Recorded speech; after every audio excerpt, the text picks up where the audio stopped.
Welcome, you guys. It is your girl, Brown Skin Exoticals, and today's video we're going to start off with this quote from Issa Rae, and it says, "The definition of blackness is as broad as that of whiteness, yet we're seemingly always trying to find a specific limited definition."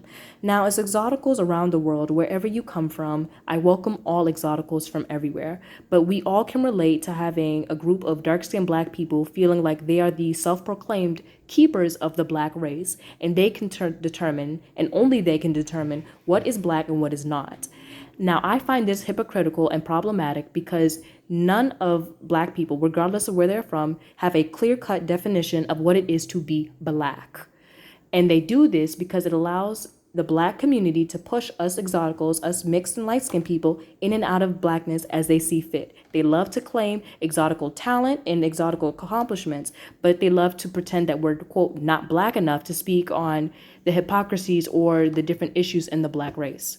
Race is defined as a categorization of humans based on shared physical or social qualities into categories generally viewed as distinct within a given society. The term was first used to refer to the speakers of a common language and then denote national affiliations. So that's the worldwide definition of race and what is accepted throughout the world as the definition of race.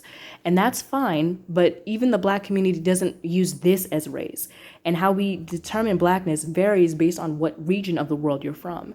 Some people feel like blackness is determined by your phenotype. Phenotype being defined as a set of observable characteristics of an individual resulting from the interaction of its genotype with the environment. That has to do with more of how you look. And that's okay, but again, there's a lot of gray areas when it comes to phenotype. Genotype is defined as the constitution of an individual's organism. Now, that has to do with more of your DNA, and I've heard people argue that you have to look at the mother's DNA in comparison to the father's because that's more accurate versus hearing the argument the other way around. Now, as an exotical who grew up in the Americas, I have noticed a lot that the black community still operates under the one-drop rule. And they love to one-drop rule exoticals' accomplishments. Like I've said, they love to say that, oh, Barack Obama's our first black president and Kamala's our first black vice president. But then you have people who will, after seeing how successful exoticals are, make videos in YouTube or say things in real life, like this YouTuber, Most of Myri. I have no problem with her, but she is a light-skinned black woman, at least that's how she identifies herself, who feels mixed people aren't black. And the problem is they are speaking on mixed and exotical people's business. Then you have this unattractive, dark-skinned black woman who, ironically enough, is wearing an exotical or mixed-race woman hair texture, because they always are, and she's talking on exotical and mixed-race business. They took the time to ask exotical and mixed people our experience. They never took the time to hear our side of the story or even just listen to what we have to say, but they feel educated enough about the topic to speak on our behalf, and that is an issue. Then you have YouTube channels like this one, The Grapevine, which is nothing but overweight, unattractive, dark-skinned black women who wear a bunch of weaves and wigs talking on mixed race issues and just crying colorism, crying texturism, crying featureism, crying discrimination and racism all day long. And the funny thing is when I tried to see if I could find any mixed or light-skinned people or any exoticals speaking on this topic, I see them with fewer views. And I see some of the videos being as old as 13 years old.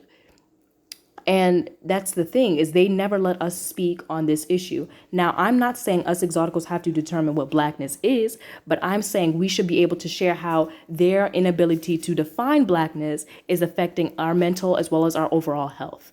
Now, I don't have a problem with this TikToker. Her name is Jasmine Garden 23, but she made a video a couple weeks ago talking about how Kamala Harris only uses her blackness when it's beneficial for her. And I talked about racial fluidity on this channel, and I'm for it. Us as exoticals should be able to come in and out of this race as we see fit because black people are emotional and they'll let us.